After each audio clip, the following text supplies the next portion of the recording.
देखते हैं मम्मी सोच पाती नहीं सोच पाती।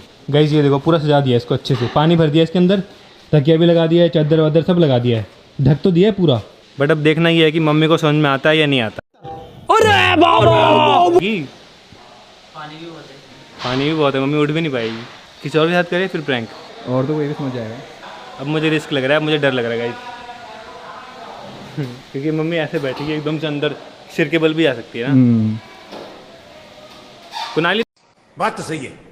भी गया इसमें, लेटना मत बस, पानी में घुस जाओगे। कैसा लग रहा है, कैसा लग रहा है? बढ़िया बैठा यार, बढ़िया गुदगुदा।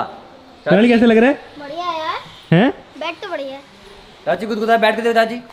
इधर से आओ, यार। छोरा इधर से बैठ के देखो, इधर से, इधर से। यहाँ से हाँ बैठो, उधर से पूरा लेट जाऊँ मैं, मजा आया। लेट के देखो, बहुत बढ़िया है, लेट के देखो।